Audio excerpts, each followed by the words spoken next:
Hi there, I'm Phil. I'm a maths teacher here on the Gold Coast. I just want to share with you today a video on assessment tasks and what are the implications for us as maths teachers.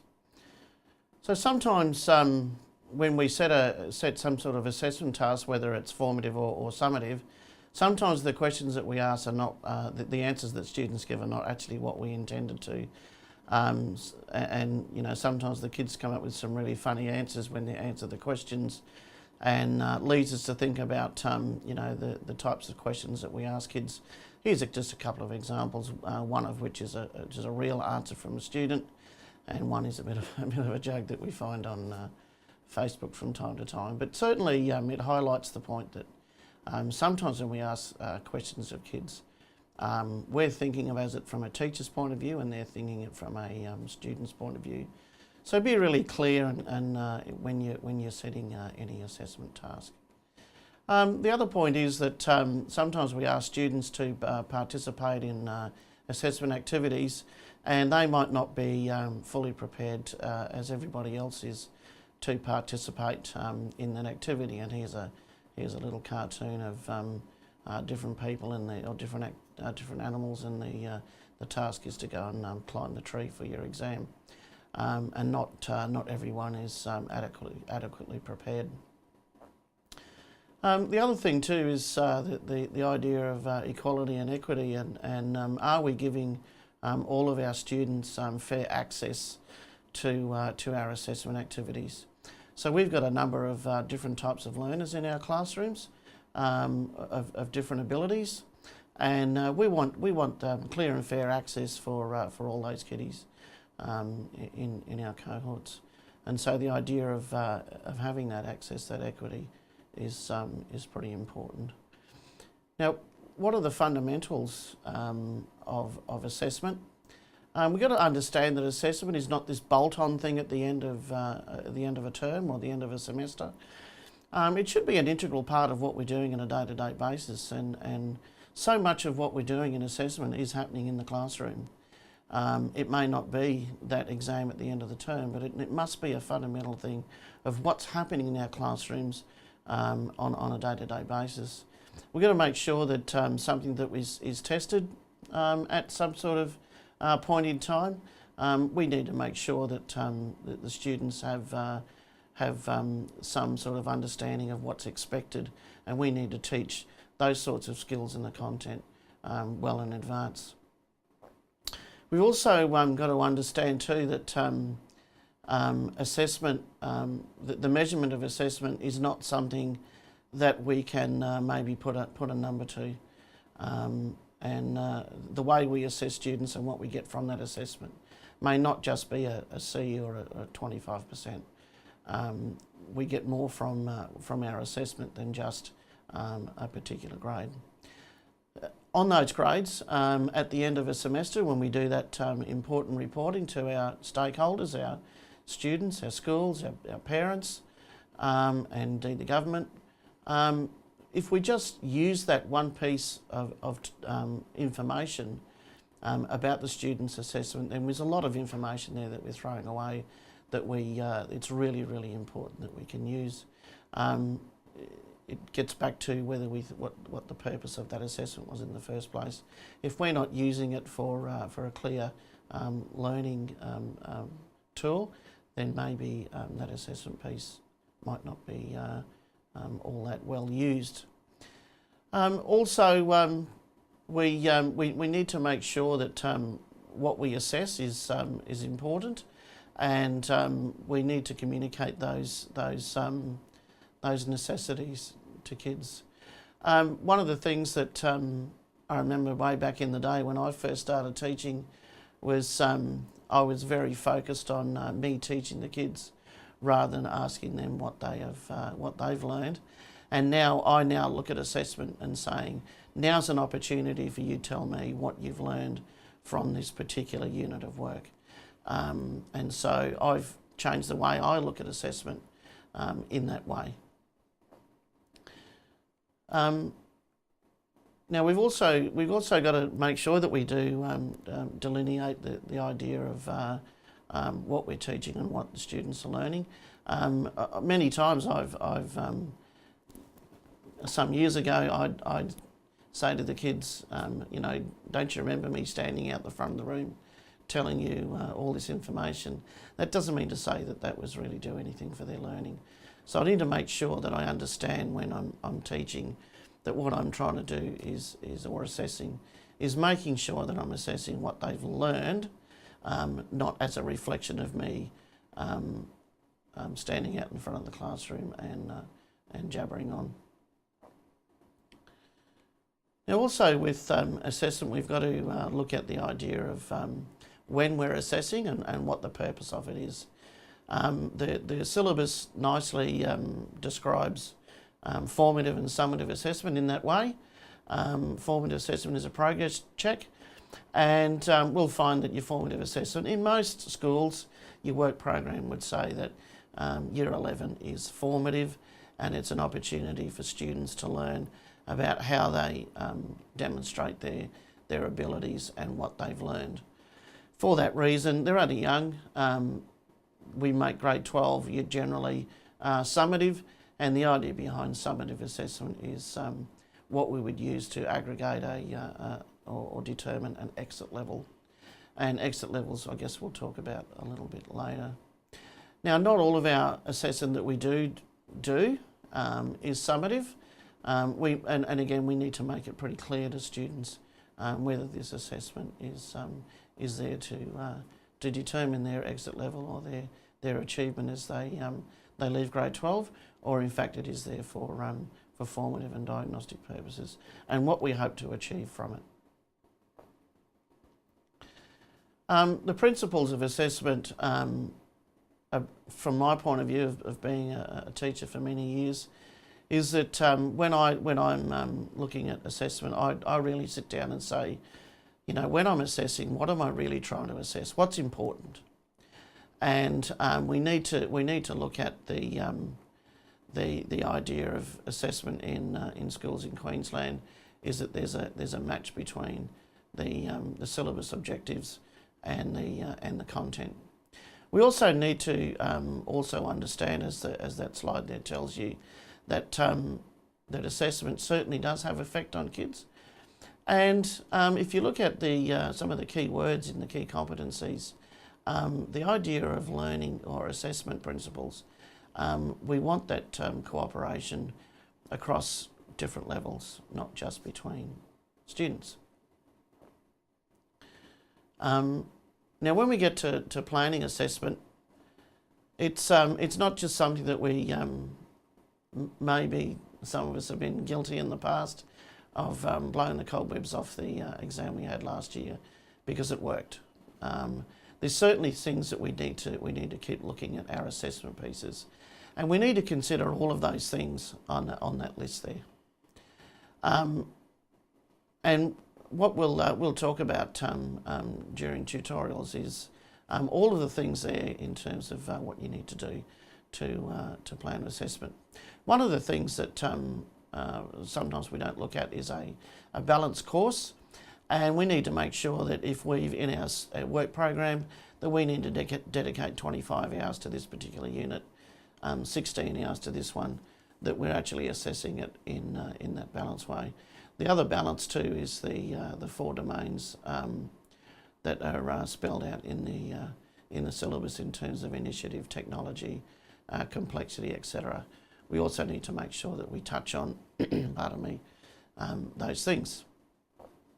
We also need to understand that there's some requirements of us as teachers, and we need to produce for the powers that be things like our folio requirements, and that may be the folio requirements may be that we have in one particular year 4 exams and 2 alternative pieces of assessment. The other thing we need to also to look at too is the minimum requirements to make a judgment of a student, and the standards table in the syllabus is a really good place to have a look at that. In talking about those exit standards there, you can see if you have a look at the syllabus, I've just sort of summarised them there, And basically, whether we've got maths A, B or C classes, the exit standards basically are looking at those key competencies. And so we need to provide opportunities for students to address those 5 things. What do we mean by routine and non-routine?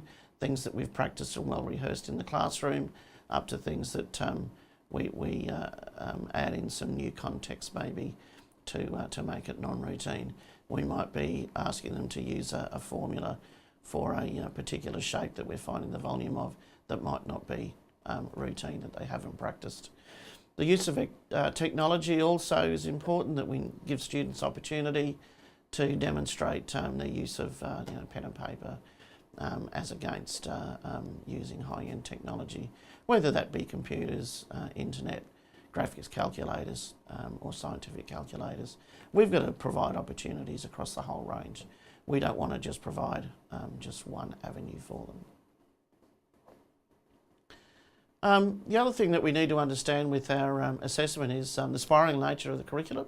What we generally mean by that is that not only are the contexts getting a lot harder, so from year 11 through to year 12, so we would expect the exams, the assignments, right at the very beginning of year 11 to be quite that bit easier than what we'd expect at the end of year 12.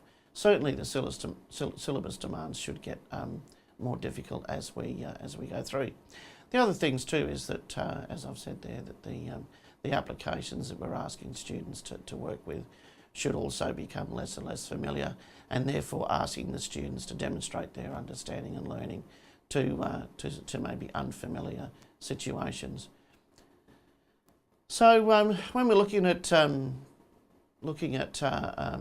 designing our assessment items, what are our options? And our options are not just plain old write exams.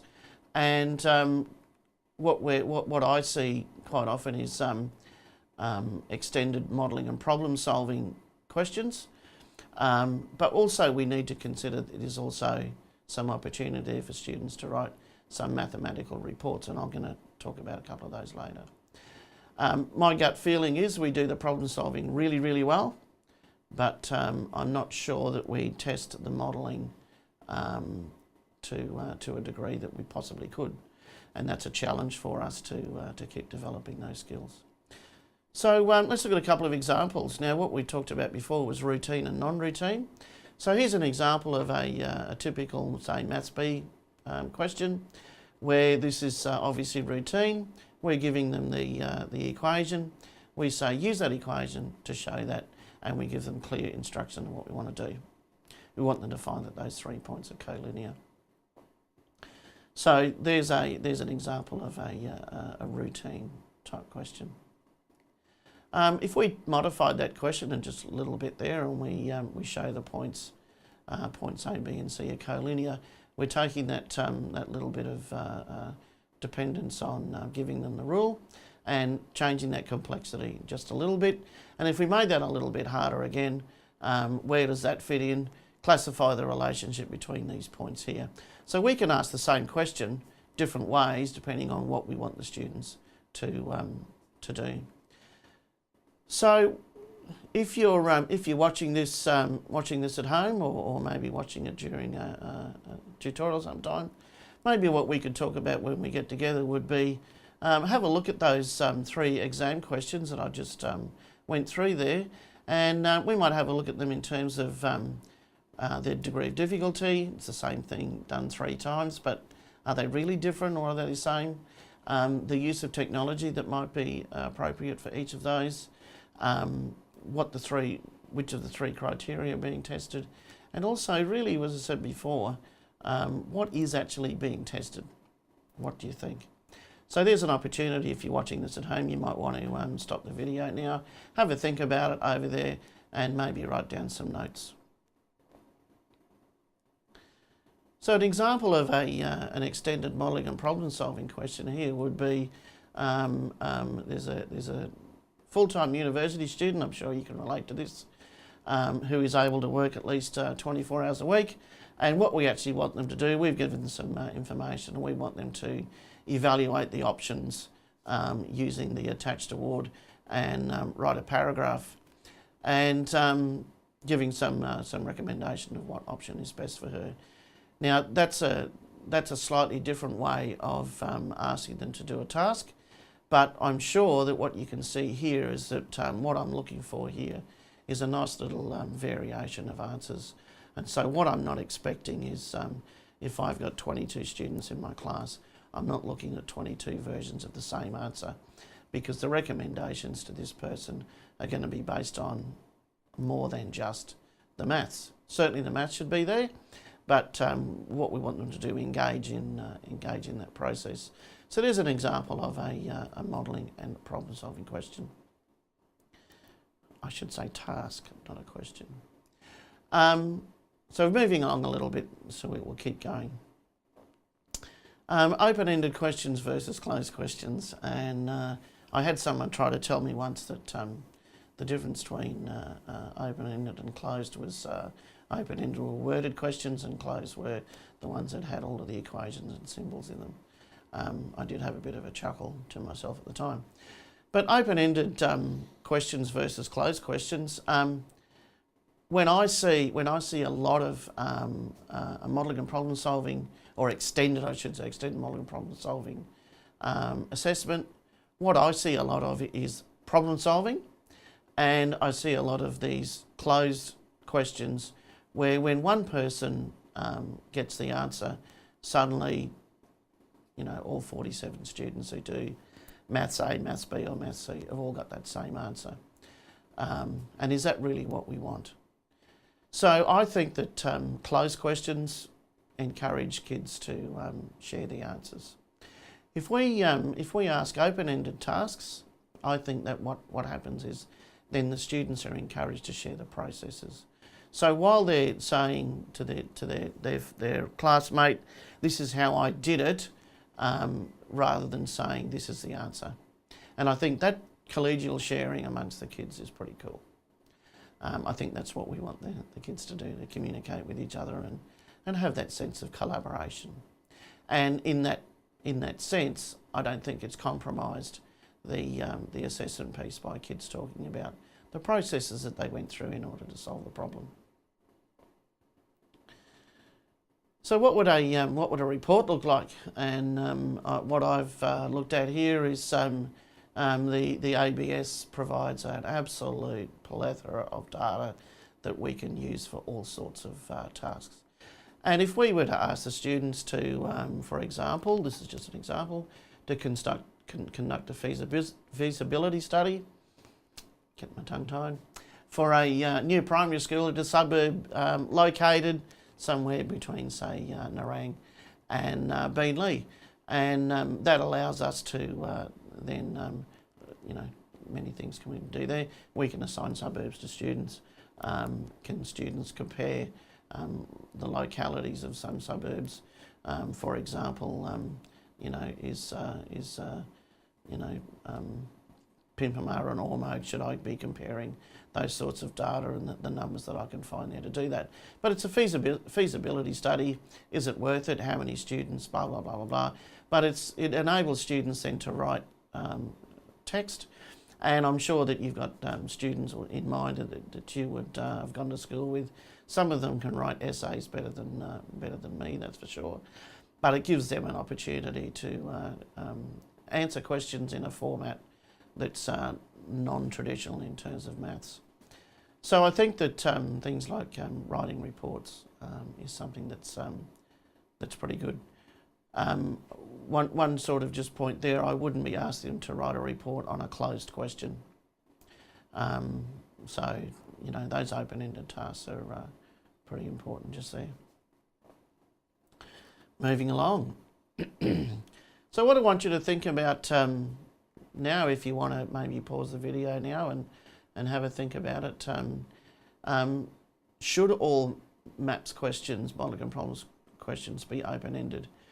And if we did have a closed one, or even a task where students did discuss anything, how can we validate that students have actually learned anything from partaking in that process? So if all they've done is sit down as a homework club and work them out all together, how can we validate that Aaron and Bevan have learned the same thing or different things from there? And I don't want to sort of talk about them too much now, but certainly there's lots of things that we can do to validate that particular thing. So that's the end of the video. I thank you for watching, and I'll catch you guys in shoots. Bye for now.